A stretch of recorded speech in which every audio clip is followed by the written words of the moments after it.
Hi, everyone. Welcome to this very exciting episode of the Rose Tinted Ceilings podcast. As well as very exciting. We mean it because history has just been broken today. Not today, recently. Because for the 2025 Grammys, every single nominee for the Best Pop Vocal Album category are females. This is groundbreaking, guys. I can't exaggerate this enough. Just to talk a little bit about this category, it's been around for a long time, right? It was first won by the Beatles. It was last won by Taylor Swift, for Midnights. This category has historically been very highly competitive. Like, if you look up the awards history, you'll recognize all of the names, I guarantee you. So to have every single nominee this time be female is huge. So we're doing a whole episode on that. We're going to be taking a look at all of the five incredibly talented nominees, and we're just gonna go through and take a look at what they've done for feminism, both in and out of the studio. We're talking about things they've said about feminism in the past, these specific albums, these lyrics, what they mean about feminism. It's just gonna be a really fun time. So we can get right into it. Yes, I'm so happy about this topic today because I love listening to music. I feel like it's so empowering. And our first artist today is Ariana Grande with Eternal Sunshine. If you guys didn't know, Ariana Grande was Isabella's top artist of the year. She was my top artist. I love Ariana Grande. She's my girl. Oh my gosh, I'm so excited. Okay, so the first quote that I have is from We Can't Be Friends, and it's Know that you made me. I don't like how you paint me, yet I'm still here hanging. Oh my gosh. Like the first moment I heard these lyrics, I was like, "Oh, that hits so hard." And I feel like for feminism, it really talks about that value of agency and identity and how others can impose views and labels on us all the time, right? And that's what I don't like how you paint me kind of means. And when we try to paint someone, it rejects our own self-worth. It rejects our own right to self-definition. And that happens for women all the time. Definitely. I think especially too, like if we're taking a look at all these like very famous women in a very public eye, people have a lot of things to say about them all the time. So I'm really glad you talked about this. I'm really glad, Ariana's kind of sliding that into her music there because it is a really important topic to talk about, and I'm sure it's gonna come up so many times in this episode. Yeah, 100%. Like the themes for these songs are so similar. It hmm just goes to show like that this happens to so hmm many people. hmm And you have to I you have to love keep asserting yourself. For sure. And Ariana Grande, she's been asserting herself for decades now, okay? She has done everything. I grew up watching her acting, and now her music videos and her songs are just groundbreaking. And she's still, she's still standing. She's still successful. I want to see Wicked in theaters. This is not sponsored, but I really want to see Wicked in theaters. Um, so yeah, I'm very excited to look at her lyrics today. Oh my gosh, her acting days. Like I totally forgot about Victorious. That's my old childhood. hmm Yeah, okay. So the next quote that I have is If the sun refused to shine, baby, will I still be your lover. And that's from Intro, End of the World, the hmm very first song on the album. And I really love how pretty this line is. There's just so much imagery that goes on of thinking about the sun.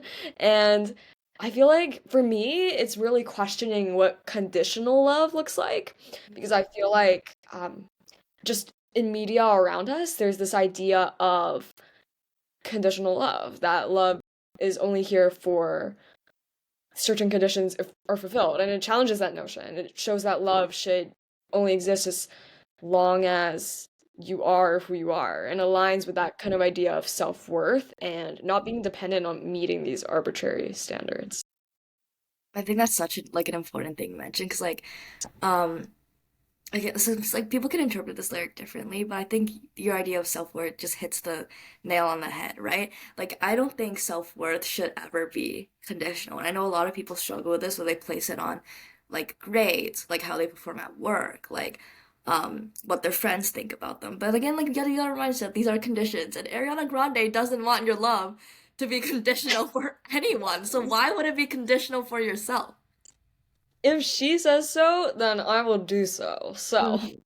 Like Ariana Grande. I feel like I might have had that interpretation because I Mhm. felt that way all the time.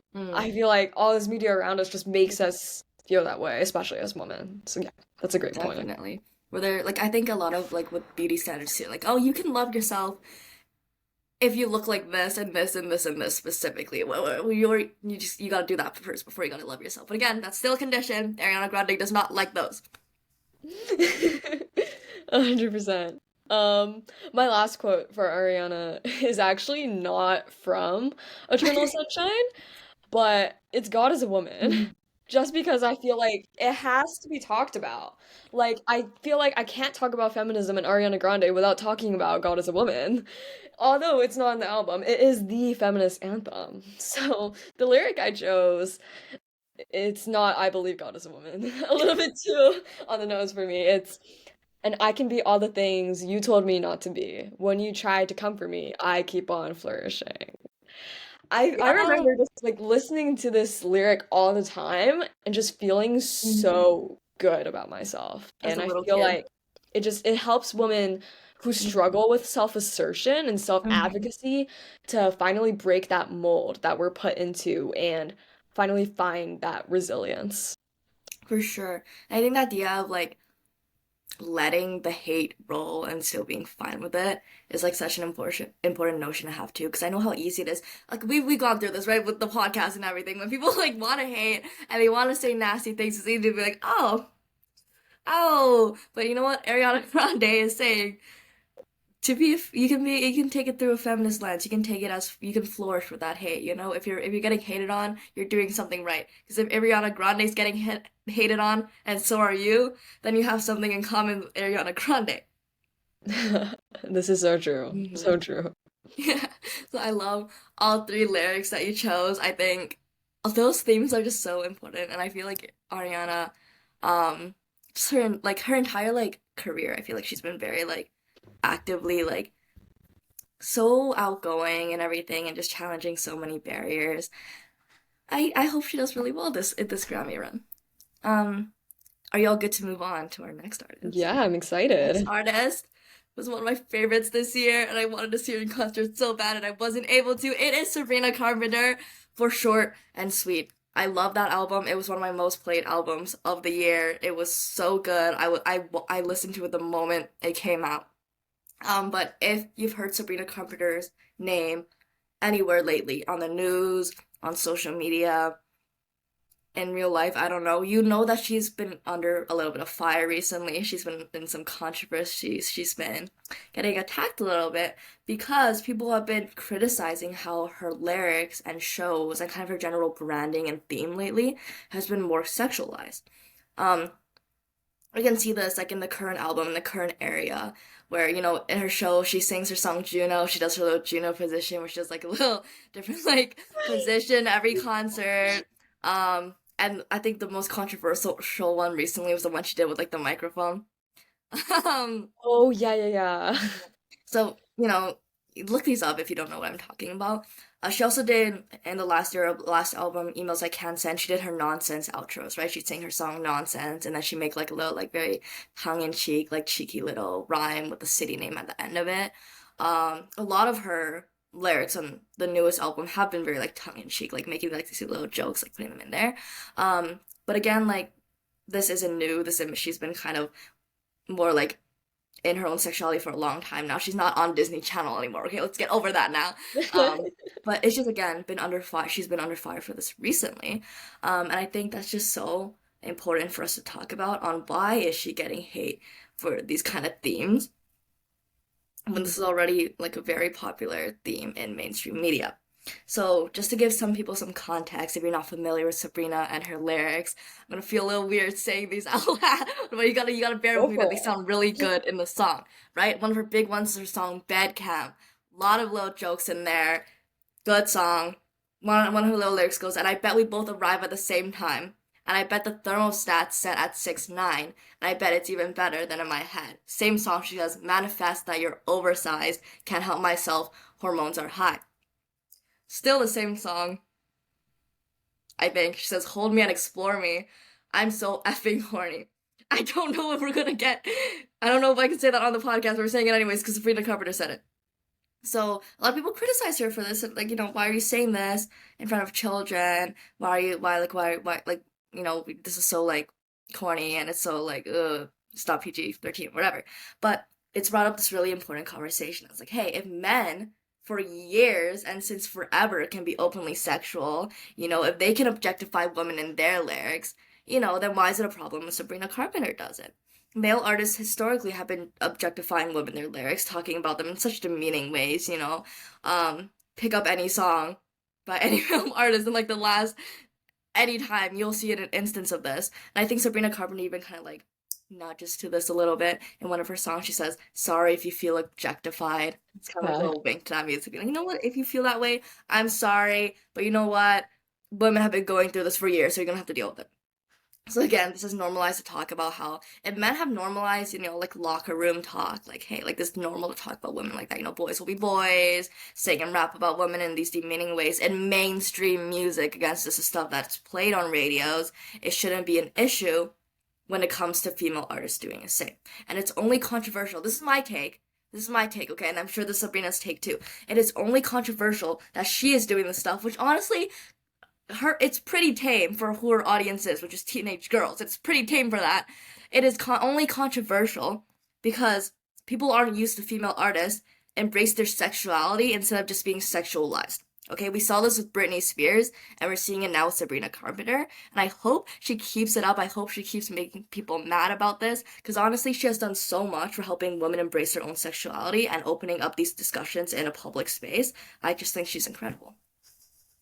Oh my gosh, yes. I love that so, so much. I feel like you broke that down so well.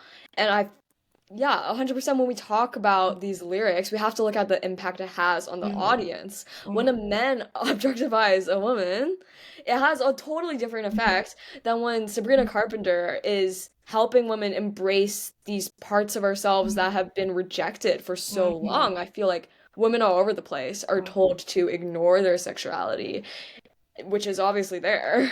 Mm-hmm. So, yeah, 100% she's teaching us to embrace and to actually have that sense of Mm-hmm. self-awareness. And I think too, like, again, it's an important point that a lot of people are like, they'll kind of hide behind in this notion, like, I just don't think she should be doing it in front of kids. First of all, if parents are taking their kids to her concert after hearing those lyrics, that is on them. But it's just the fact that these are themes are so common and again in male music for so long. It's just people are shocked now, and I just want people to sit and be like, huh, why does this shock me? Why am I feeling so moved and almost disturbed by female sexuality? We could do a whole episode on how women have had to limit their own expression forever. That is not something we could talk about in this episode under just time constraints. But again, like yeah, like I just hope Sabrina Carpenter keeps doing what she's doing. I love her shows. I think she's one of the greatest performers of our time. I hope she gets even worse. I hope she does. I hope she takes it up a notch. Yes, I really, really hope Sabrina does well. I think she will. I think she will. Hmm. Okay, are we ready for our next one? I am so excited for the next one.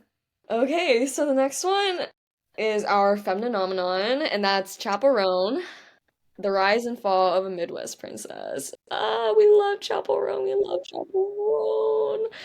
Oh, she is so amazing. And I feel like her style is Hmm. just so unique. Like pop music, I feel like people just, they think of this like stereotypical one-sided song, but it has such an array of different things, and that's what she shows.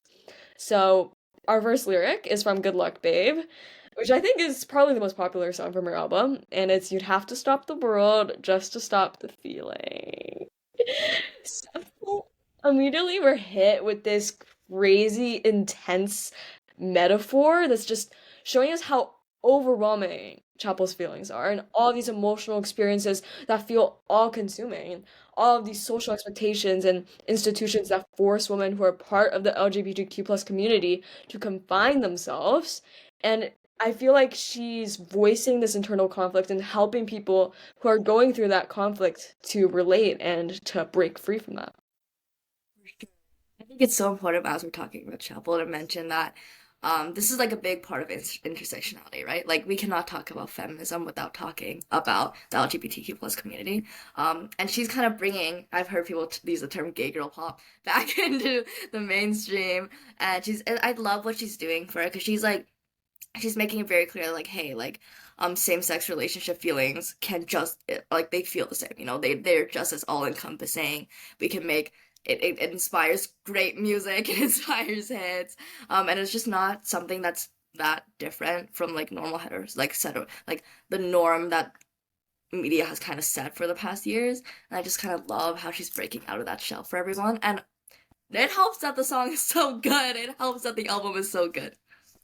Yeah, I feel like she takes these feelings that are so Mhm. often invalidated and Mhm. just misunderstood, and Chapel shows people that they're validated. For That's sure. I definitely love what what you just like the point you just made there, where it's like a lot of the times for people who aren't um gay or people who don't feel like same-sex attraction, it's very hard for them to kind of comprehend that like these like how these feelings work, like how someone could feel that way. And I think Chapel does a very good job of like breaking it down and being like, this is exactly how it works actually. You're gonna feel the exact emotions that I feel when you're listening to this song. And I love it. 100%. So my second quote, it's a little bit similar to like Sabrina's vibe. It's from Mm. Kink is Karma. Okay, I feel like this height already gives it away. The quote is, "People say I'm jealous, but my kink is watching." So we're subverting those gender norms right now. Mhm. There's this expectation, just like we talked about with Sabrina, that women Mhm. must always be like nurturing, forgiving, always the empathetic one and just the nurturing one all the time and Mhm. not be able to enjoy their own sexuality. For sure. And she is so unapologetic with this song. She just keeps hitting you with it, and it's truly reclaiming Mhm. her power and control For and sure. witnessing someone else face the consequences of their actions instead of hers. I love the song. I think it's so fun. It's something I feel like everyone can relate to. It's like, yeah, I do like watching the downfalls of people that have done me dirty in the past. And she's so like you said, like unashamed with it. She's like I'm not gonna. I think there's an issue too in Hollywood in the music industry where we talked about this with Sabrina. Women are expected to kind of take it down a notch, kind of like PG-13 it out a little bit because women are supposed to be like this. Oh, they're so like they have to be all innocent all the time, blah, blah, blah, blah. But Chapel breakout album it is already saying that's not the kind of person I'm gonna be. I'm not falling for your tricks, media. I'm gonna do what I'm gonna do, and I think it's amazing. Yeah, she is 100% just destigmatizing this idea Hmm. of a woman being overtly sexual Hmm. or kinky, and there's nothing wrong with that. Hmm. And I love that she is destigmatizing that. That's amazing. Um, so the next one that I have here, the last quote is, "Won't make my mama proud. It's gonna cause a scene." From my favorite chapel song, Pink Pony Club. Okay, I love Pink Pony Club. Um, yeah, it's my favorite shower song. I sing it in the shower all the time. So I'm so excited. Um, it definitely, I feel like, just breaks that stereotype, that mold of the good daughter. And it celebrates femininity, but while also breaking those traditionally feminine ideals of obedience, humility, maintaining the family honor. It's authentic and it doesn't apologize for what it is. It's just so much because, like again, like you said, this is what expected of a daughter. This is what femininity is supposed to be, and I think seeing that kind of rewriting of what femininity has to mean is such a powerful thing that we're seeing more and more of. It's like femininity, maybe it doesn't have to mean doing exactly what our parents and society wants us to do. Maybe it can be doing what is better for us, and I love that kind of notion, and I hope it takes over more music. Yeah, 100%. And with Chapel Songs, Mhm. of course, there's also that tap on the experience of coming out, of Mhm. causing a scene. Mhm. And I feel like just the purpose of Chapel songs and music itself, I guess, is helping others feel a little bit less alone. And Mhm. I think that purpose of struggling out loud and showing those struggles out loud, it allows others to, like you said, defy that Mhm. environment that they're raised in. And she's done such a good job of showing people that they're not alone. I think she's had the most breakout year I've seen for any artist in a long time. I think I would love to see her win this category. Fingers crossed, I'm praying her because she had to go through so many like problems and struggles just to get here, and she's huge now. So all the best. Are we ready to move on to our next artist? Are you ready for it? Boom. Yeah, that you know what? That might have spoiled our artist a little bit because buckle in, settle down. We're talking about Taylor Swift. We're gonna take a while. Okay, and that's a little bit of my fault. I'm sorry for that. This is my number one artist of the year. Okay, this is my Ariana Grande to Isabella. Get ready. So Taylor Swift, we all know, has been in this industry for a long time, and she has been a feminist for a longer time. Okay, she's been calling herself a feminist since 2014, at least that I can find. I'm sure she's been doing it for longer. And she told Guardian it's because she's a feminist because women deserve to have the same rights as men. And mind you, this is before even the Me Too movement blew up and kind of normalized the conversation about feminism, right? Back then, it wasn't common. Again, so many female artists were constricted and restrained and they weren't allowed to speak out about important topics such as feminism. So to have her, who's already huge in 2014, kind of speak out about this and kind of be like, yeah, we do deserve equal rights, not being like kind of like subtle about it. She was very passionate since the get-go and it shows in a lot of her work. We've already done an episode about Taylor Swift before, right? Oh my If you gosh, guys we don't know did. Rose Tinted Ceilings, we've dissected her lyrics. We've talked about what she's done with feminism already. You can go check that out.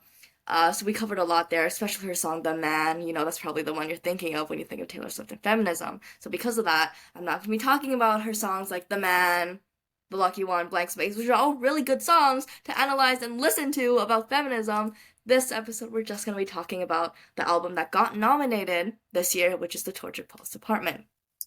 Then the main one I want to take a look at is "Who's Afraid of Little Old Me." The song is so good, and I think the title already kind of brings up a lot of themes there.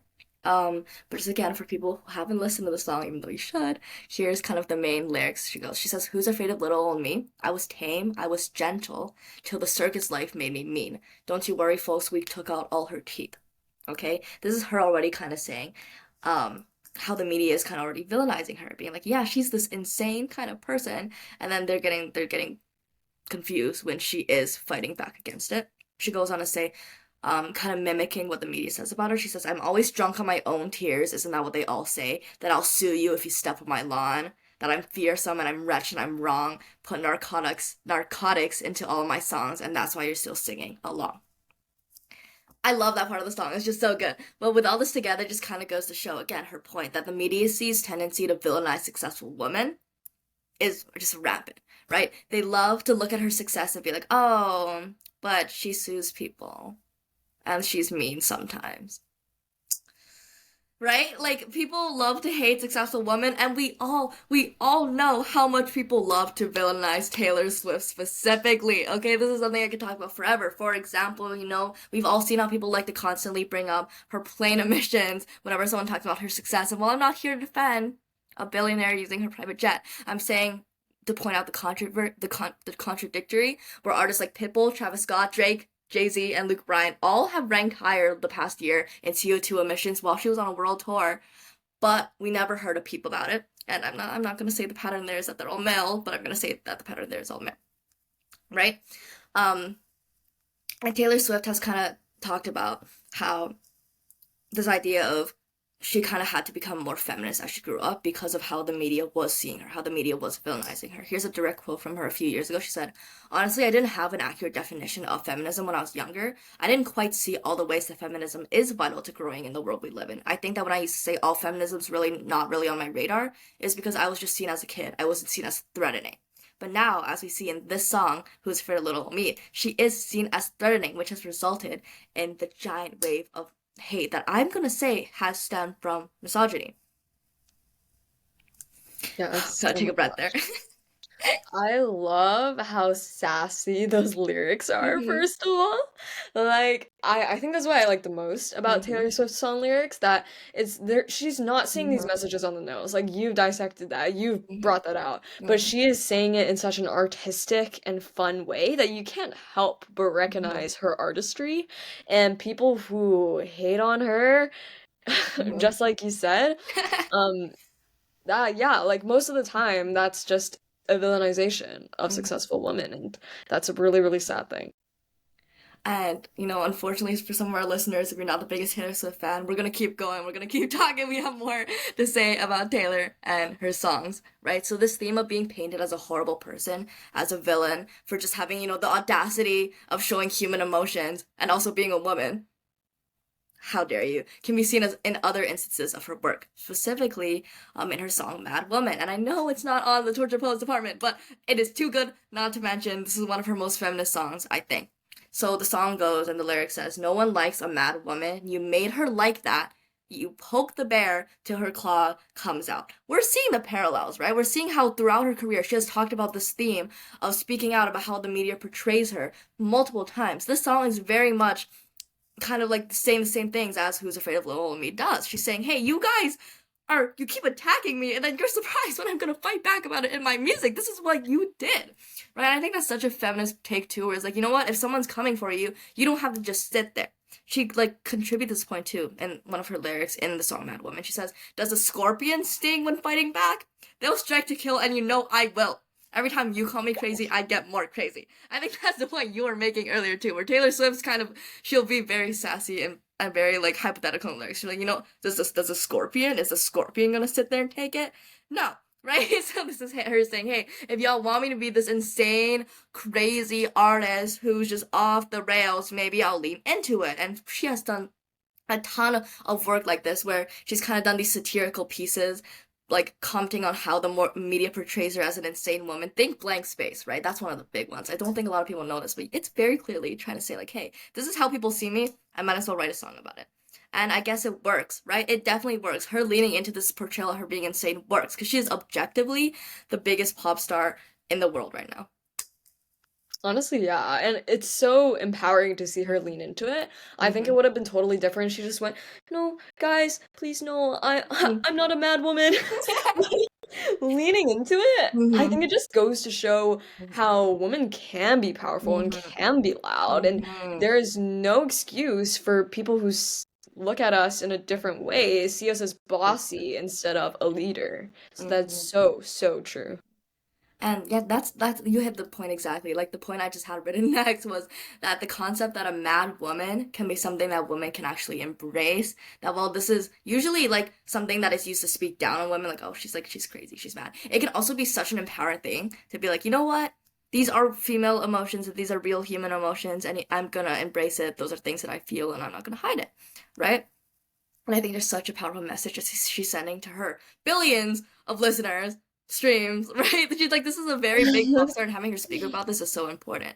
And the song Mad Woman, too, she emphasizes, like the last line and everything, is that you made her like that. And I think this is emphasizing how misogyny is going to shape everything about how a girl grows up. This might be a bit a radical take, but misogyny is going to show through on how girls grow up. It's going to dictate every part of their lives, from personal interactions to career achievements. And I think Taylor's calling that out, being like, hey, you cannot live as a woman without having your life affected by misogyny in that way. And that's why feminism is so important.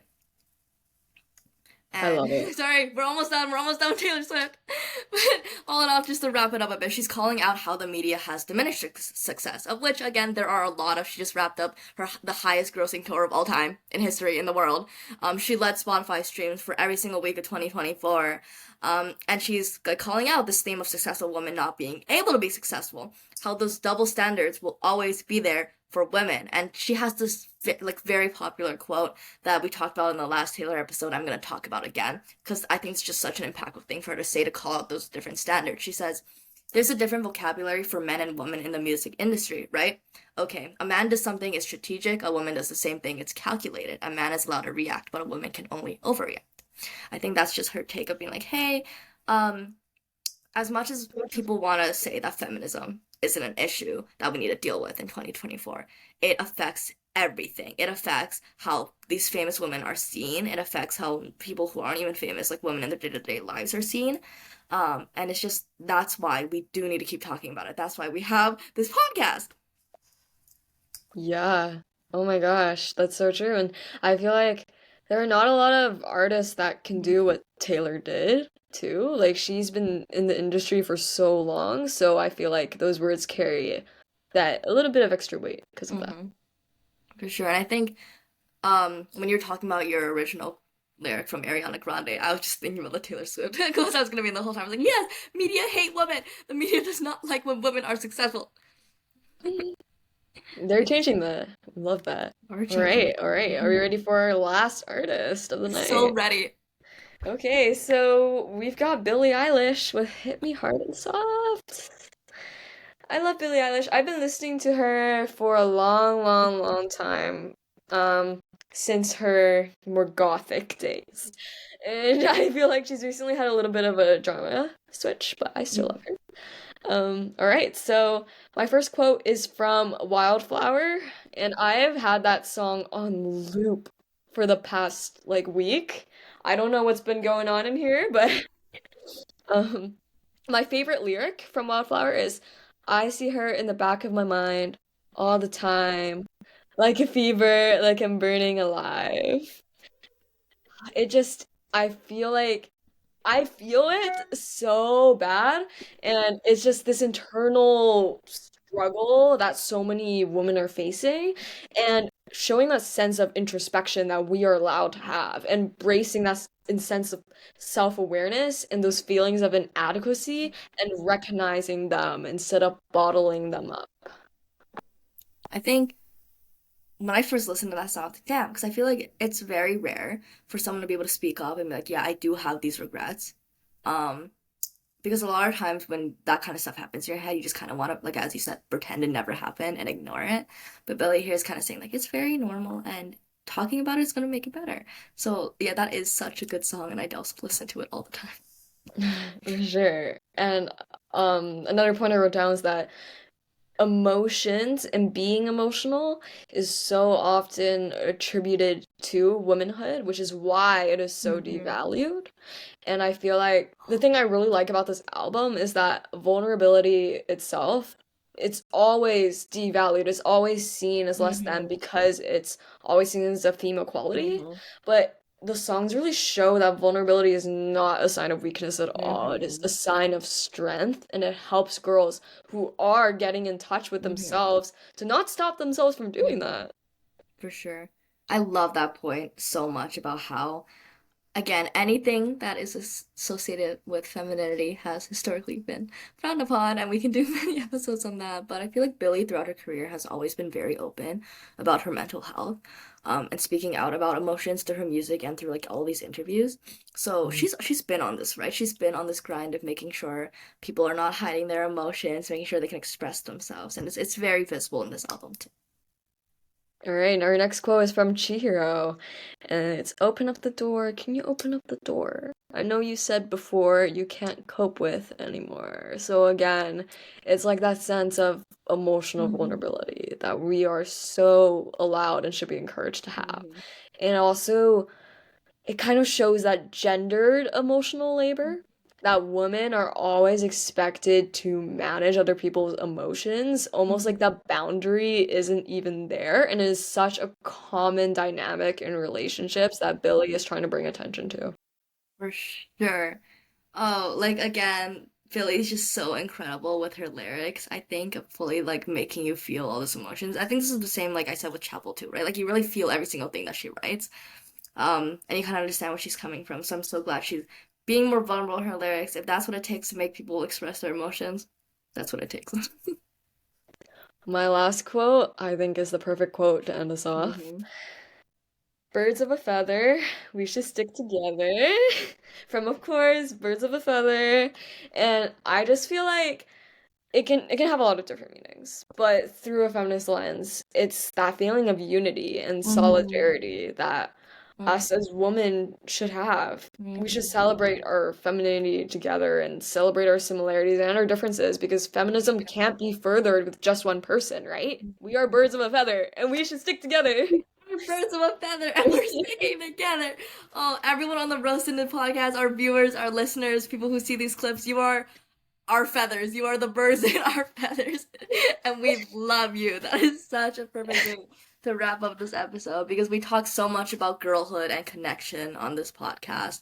And that's just a perfect way to describe it. It's like we all have the same experiences as, no, well, not the same, but we all experience a lot of the similar things as women. We experiencing a lot of the same struggles and be able to bond through that. Even though the struggles suck sometimes, to be able to bond through that and find a community through that is so beautiful. And I love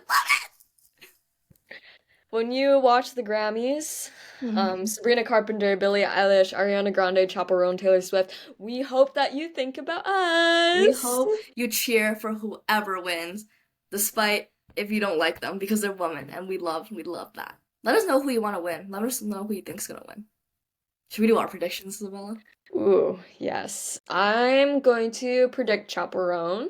I just feel like it's so revolutionary, the I album. do. I also think it's. I hope and I think it's gonna be Chappell Roan just because the year she has been insane. All right, thank you so much for listening today. Bye, guys.